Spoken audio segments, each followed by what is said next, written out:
Before we count down, let's establish what we're measuring. BMI Broadcast Music Incorporated is the performance rights organization that has tracked every radio and television broadcast of every song in America since the 1940s.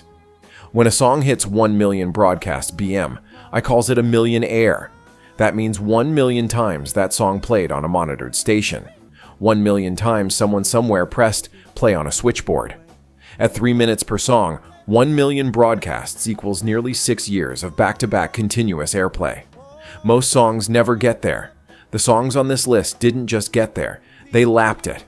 Every song on this list changed radio, changed culture, changed the way black music reached the world, and the stories behind them are why they keep playing.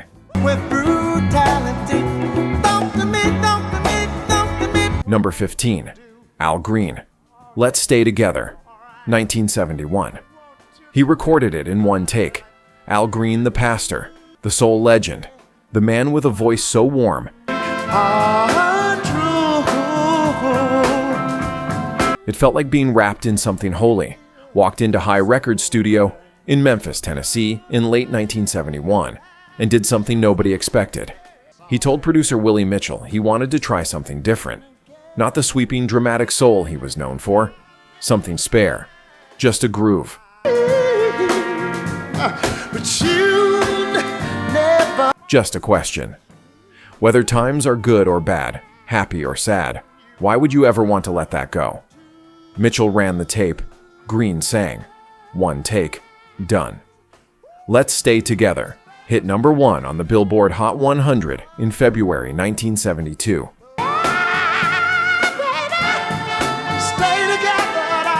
Green's only pop number 1. It stayed on the R&B chart for 23 consecutive weeks. It was certified gold. And then the world just kept playing it. In 2012, 40 years after it was recorded, President Barack Obama sang the opening lines of Let's Stay Together live at the Apollo Theater in Harlem. The crowd lost their minds.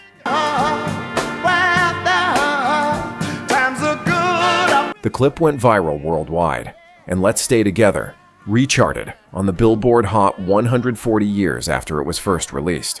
Rolling Stone ranked it number 103 on the 500 greatest songs of all time. The Library of Congress inducted it into the National Recording Registry. One take, one verse. One of the most played R&B songs of the 20th century.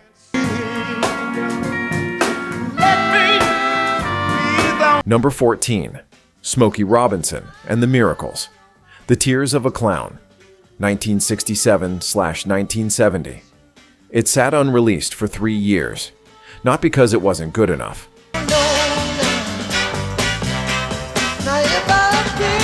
Because nobody could figure out what to do with a song this unusual. Stevie Wonder wrote the musical backing track in 1967, a bouncy, almost circus-like melody built around a bassoon. He played it for Smokey Robinson and said, "I wrote this track, but I can't think of any words for it.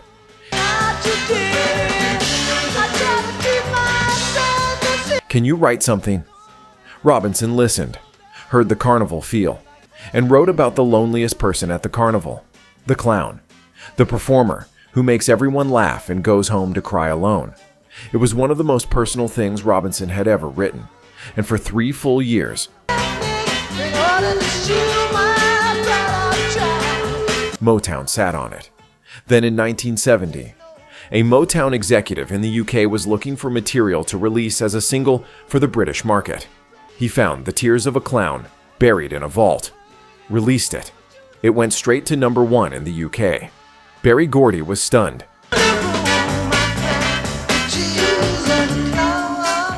He immediately released it in America. It went to number 1 on the Billboard Hot 100, making it simultaneously number 1 on both sides of the Atlantic. A song that sat in a vault for 3 years became one of the most played R&B songs of the decade. Smokey Robinson later said, "It's the most autobiographical song I've ever written. I know what it is to be a clown."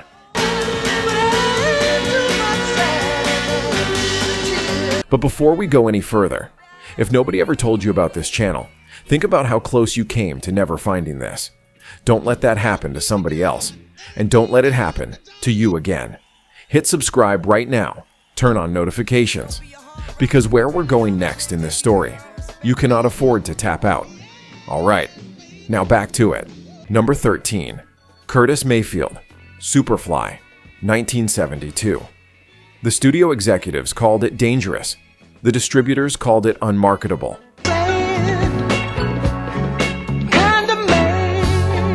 And Curtis Mayfield quietly recorded the entire album in 1 week, playing every instrument himself. Superfly was the soundtrack to a blaxploitation film that Hollywood itself was barely taking seriously. Nobody expected the music to outlive the movie.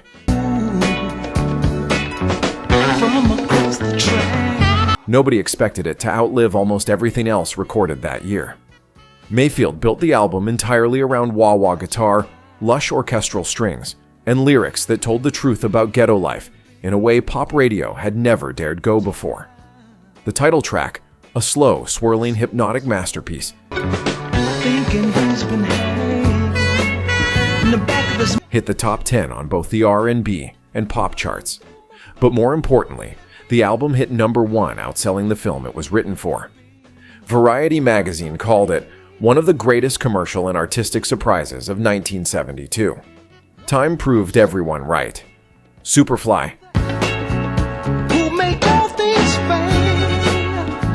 became one of the most sampled albums in hip-hop history. Ice-T, Ice Cube, Public Enemy, Kanye West all went back to Mayfield's 1972 recordings because nothing they built themselves sounded quite as real. Curtis Mayfield was paralyzed from the neck down in 1990.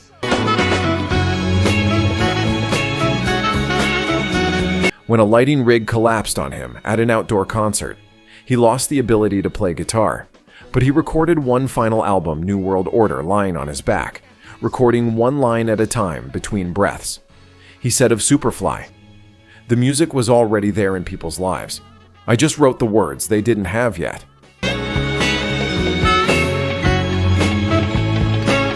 Number 12.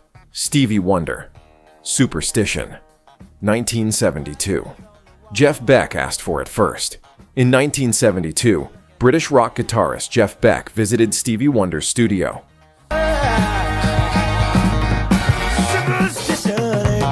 Wonder was messing around on the drums. He played everything and spontaneously started laying down a groove. Beck's jaw dropped. He asked if he could have the song. Wonder agreed, and then promptly recorded it himself for Talking Book. Beck later released his version.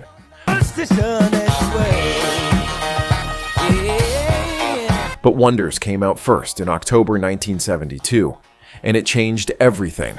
Built around one of the most infectious drum grooves ever recorded, a clavinet riff that sounded like it came from another planet, and lyrics about superstition inspired by Wonder's horror at seeing someone make a wish on a baby shoe superstition. Exploded. It hit number 1 on both the Billboard Hot 100 and the R&B charts simultaneously, Wonder's first solo number 1 in 4 years. It won the Grammy for Best Rhythm and Blues Song. It won the Grammy for Best Rhythm and Blues Vocal Performance, Male. And it never stopped.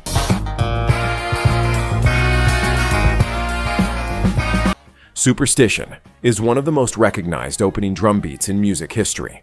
It has been covered by artists in every genre from gospel to heavy metal.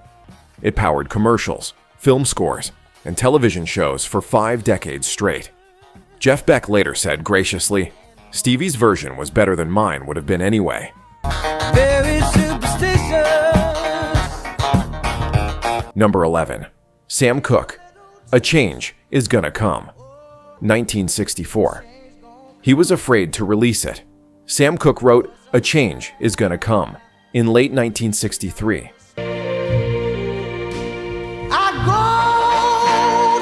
Inspired by 2 things happening at the same moment.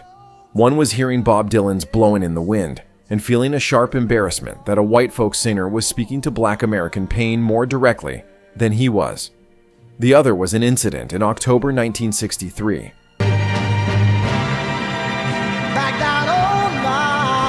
When Cooke and his party were turned away from a white-only Holiday Inn in Shreveport, Louisiana. He was arrested for disturbing the peace when he protested. He went home and wrote, A change is gonna come, in one sitting, and then he held on to it. He was afraid the song was too political for his mainstream career. Oh, yes it will. Afraid it would cost him white audiences. Afraid of what it meant to be a black man singing those words in 1963. He finally released it in December 1964. It reached number 9 on the R&B chart and number 31 on the pop chart, Modest Numbers. But Sam Cooke was killed on December 11th, 1964, 2 weeks after the song was released. He never saw what it became. A Change Is Gonna Come is now ranked number 12 on Rolling Stone's 500 Greatest Songs of All Time. It is played at funerals, inaugurations, civil rights memorials, and moments It's been a of national reckoning. Barack Obama quoted its title on the night he was elected president, and it is one of the most performed R&B songs in American broadcast history, not because of the original chart numbers, but because it was true, and the truth keeps getting played. It's gonna come. Oh, yes it will. Number 10. Marvin Gaye. I Heard It Through the Grapevine, 1968. Berry Gordy called it the worst thing he'd ever heard. He said it twice.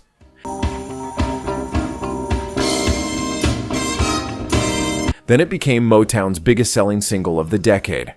The full story of I Heard It Through the Grapevine is one of the most extraordinary chains of events in music history. Recorded first by Smokey Robinson and the Miracles in 1966, Rejected. Recorded by Marvin Gaye in 1966,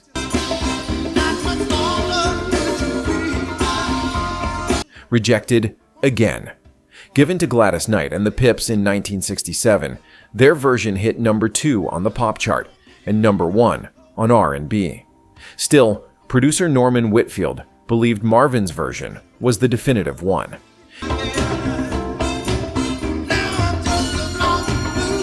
He quietly slipped it onto Gaye's album In the Groove in 1968. When Chicago DJ E. Rodney Jones started spinning Marvin's version on WVON, the phones didn't stop. Gordy was forced to release it as a single. What happened next was unprecedented.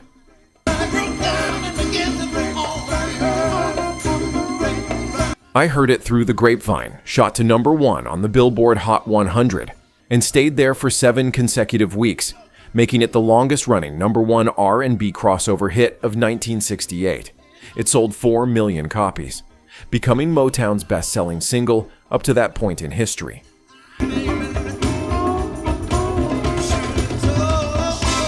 The song has been sampled, covered, or interpolated by over 100 artists across 6 decades. California Raisins, Creedence Clearwater Revival, Gladys Knight, and Marvin's own later recordings pay tribute to its immortal groove. BMI confirmed it as one of the most performed songs of the entire 20th century.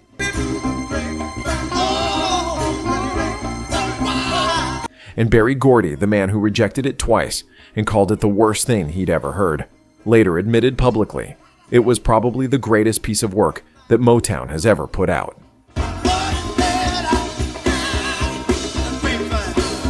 Number 9. Aretha Franklin. Respect.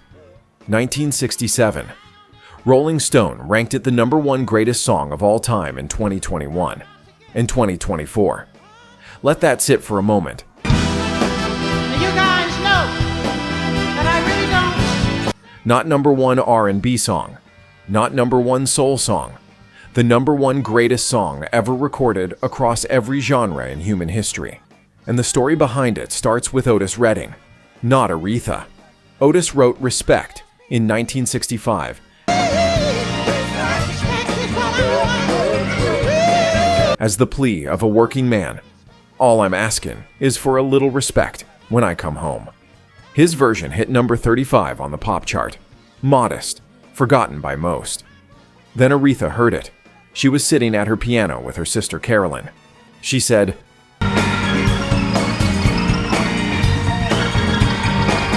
I can do something different with this. On February 14th, 1967 Valentine's Day, she walked into Atlantic Studios in New York. She reversed the power dynamic. She added the RESPECT, spelling her sister Carolyn's idea. She added, "Sock it to me."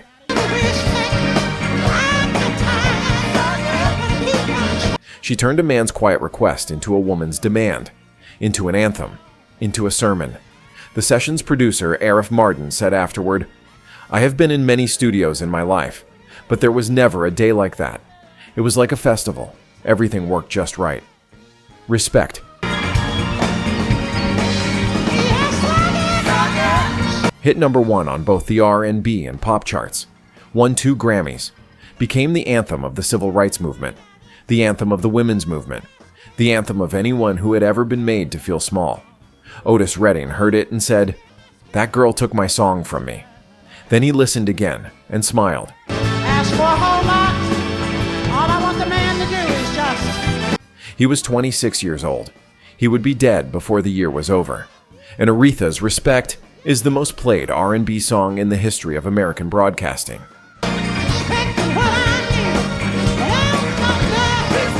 Number 8. Marvin Gaye. What's Going On? 1971. Berry Gordy called it the worst record I've ever heard. The Motown Quality Control Board voted against it unanimously. What's going on? What's going on? Hey. Only one person at the entire company defended it. Stevie Wonder. Gordy refused to release it. Marvin Gaye refused to record anything else until he did. The standoff lasted months. Behind the scenes, a single Motown executive named Harry Balk Wait, to bring some understanding. received an acetate pressing of the song by mistake, meant for Gordy's Quality Control Board. He fell in love with it. He kept playing it for everyone at the label. Nobody got it. He released 100,000 copies to record stores completely behind Berry Gordy's back, while Gordy was on vacation in the Bahamas.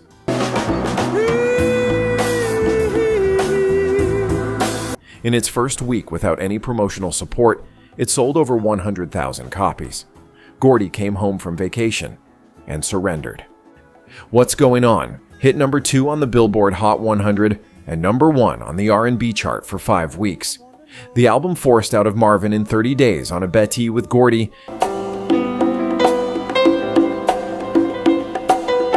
became the most critically acclaimed R&B album of the decade.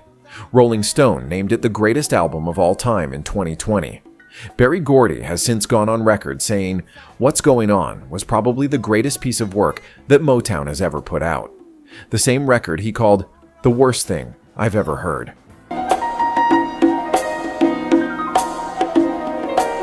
Number 7. David Ruffin. My Girl. Smokey Robinson wrote it for a woman he was in love with. That woman was his wife, Claudette. And the man he gave it to was David Ruffin,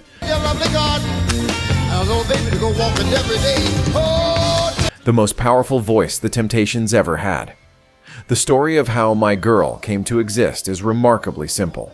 Smokey Robinson and Ronald White of The Miracles sat down at a piano in early 1964.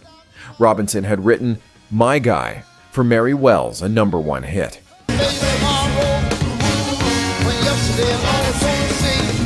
A record executive suggested he write the male counterpoint, My Girl. The writing took 1 sitting. The demo was done within the week, and when David Ruffin walked into the studio and opened his mouth on that opening note, I've Got Sunshine, everyone in the room stopped what they were doing.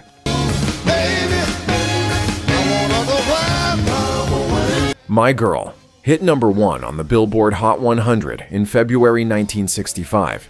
It was the Temptations' first pop number 1. It has since been covered over 170 times by artists in every genre. It appeared in film, television, and advertising for 6 straight decades.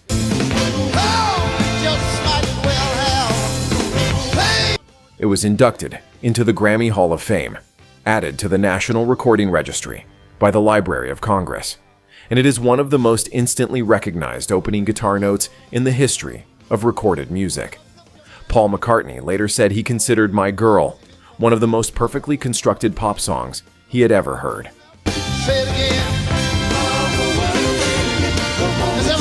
Number 6. James Brown. Papa's Got a Brand New Bag. 1965. He wrote it in the car. On the way to the studio, James Brown was riding to the recording session in his car when the groove started forming in his head. By the time he walked through the studio door, he had it. Papa's Got a Brand New Bag was recorded on February 1st, 1965, in Charlotte, North Carolina in a single session, almost completely live, and was so raw, so rhythmically advanced for its time that it essentially created an entirely new genre of music. Not soul, not R&B in the traditional sense, funk. The emphasis shifted from the 1 and 3 to the 1 beat. The guitar became rhythmic, not melodic.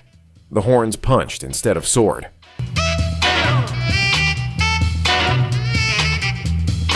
And James Brown screamed, grunted, and demanded in a way no black performer had been allowed to do on mainstream radio before. The song hit number 1 on the R&B chart and reached number 8 on the Billboard Hot 100. It won James Brown his first Grammy Best Rhythm and Blues recording in 1966. More importantly, it changed music permanently. Every funk record that followed owed a debt to Papa's Got a Brand New Bag. Every hip-hop producer who ever slapped a drum loop is descended directly from what James Brown did in Charlotte, North Carolina on February 1st, 1965.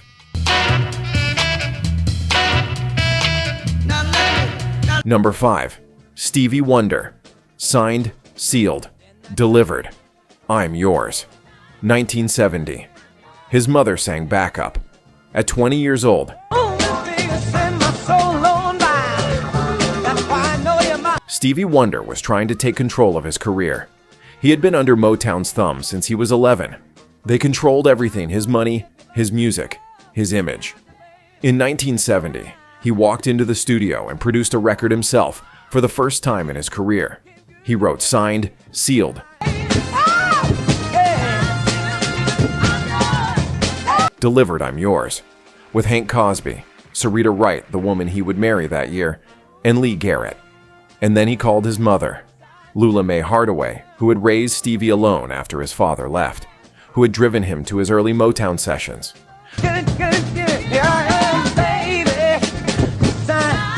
who had fought for every right he had as a blind child performer, came into the studio and sang backup on her son's first self-produced record. The song hit number 1 on the R&B chart and number 3 on the Billboard Hot 100. It became one of Stevie Wonder's signature songs played at political rallies, sporting events, and celebrations worldwide. Barack Obama used it as his campaign anthem in 2008.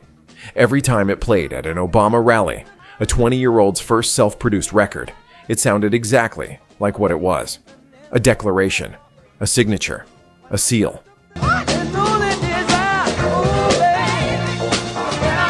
Number 4. Otis Redding. Sitting On. The Dock of the Bay. 1968. He predicted it. 3 days before Otis Redding died in a plane crash on December 10th, 1967.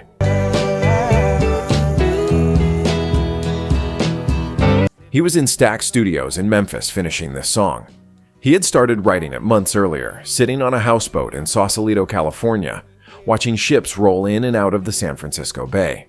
He had lines on napkins, hotel stationery, scraps of paper.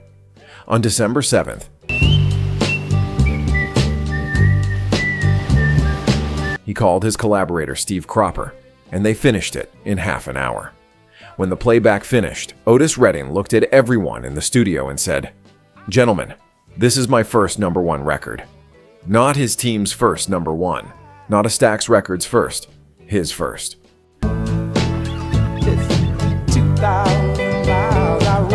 Because despite being the biggest soul performer of his era, 21 R&B chart entries, Otis Redding had never crossed over to top the pop chart. He died 3 days later. He was 26 years old. Released in January 1968, 6 weeks after his death. Sittin' On.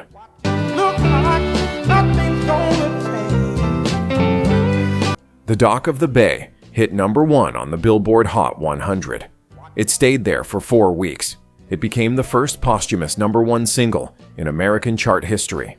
It sold over 4 million copies, won 2 Grammys, and in 1999, Sitting on a darker bay, wasting time. BMI confirmed it as the 6th most performed song of the entire 20th century, with over 6 million broadcasts. Otis Redding was right, his first number 1. He was just not alive to see it. Just to make this drop my home. Number 3. Sam Cooke, Twistin' the Night Away, / You Send Me, 1957/1962. A note on Sam Cooke.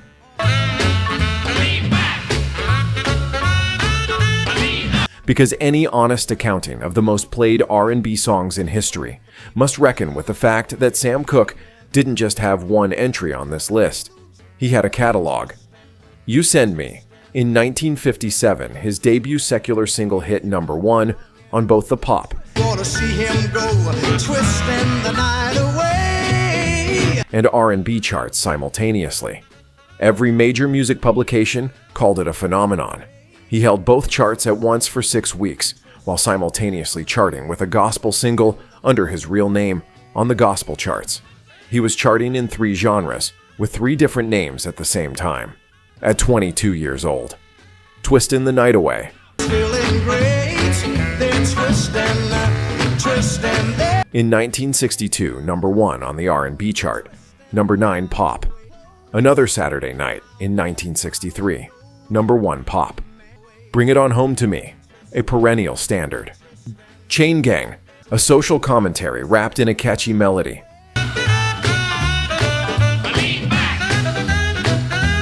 Sam Cooke's songs were played so continuously across so many formats: pop, soul, adult contemporary, gospel, that BMI data from his era is still being compiled and argued over. Rolling Stone called him the inventor of soul music. He died on December 11th, 1964. He was 33 years old. The songs kept playing. They are still playing, 60 years later. Man, you ought to see her go twisting to the rock and roll. Number 2. Ben E. King, Stand By Me, 1961. It peaked at number 4 on the Billboard Hot 100 in 1961. Not number 1. Number 4.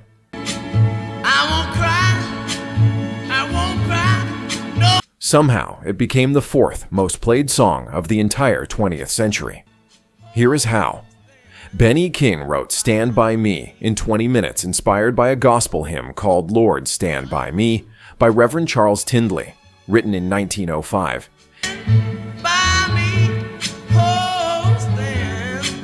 He had originally written the song for his old group, the Drifters. Their manager heard it and said, "It's not a bad song, but we don't need it." So King kept it. After a recording session for Spanish Harlem in 1960, he had studio time left over. Producer Jerry Lieber asked if he had anything else.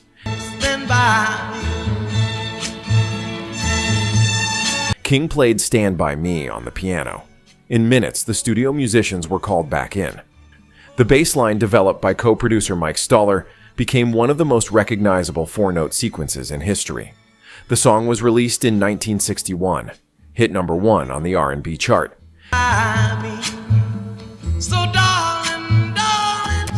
Peaked at number 4 on the pop chart. Modest, respectable.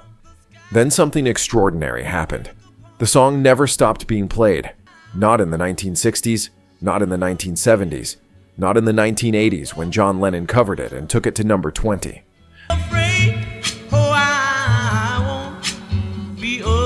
Not when Rob Reiner used it as the title of his 1986 film, sending the original recording back into the top 10 25 years after it was recorded.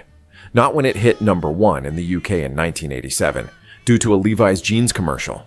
Not when Playing for Change recorded a global version in 2008. Connecting musicians across 12 countries singing it simultaneously. Stand By Me has made 9 separate appearances on the US Hot 100. It has been covered over 500 times. And in 1999, BMI confirmed 7 million performances.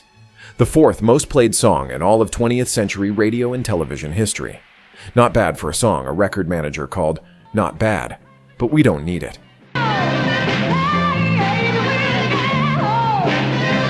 Number 1. Aretha Franklin. Respect. Revisited. We started with Aretha earlier in this list, but let's be honest about what the data says.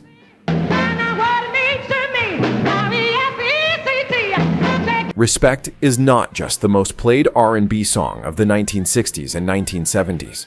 When you account for every format, pop radio, R&B radio, adult contemporary, film soundtracks, television, sporting events, political rallies, award shows, memorials, no R&B song recorded between 1960 and 1980 has been broadcast more times on American airwaves. BMI's data, Rolling Stone's rankings, the Library of Congress, the National Recording Registry, the Grammy Hall of Fame, and the RIAA all point to the same conclusion. When Aretha Franklin walked out of Atlantic Studios on February 14, 1967, she left behind a recording that the world would not stop playing. Not for a year, not for a decade, for the rest of American history. RESPECT. Find out what it means. The music already has.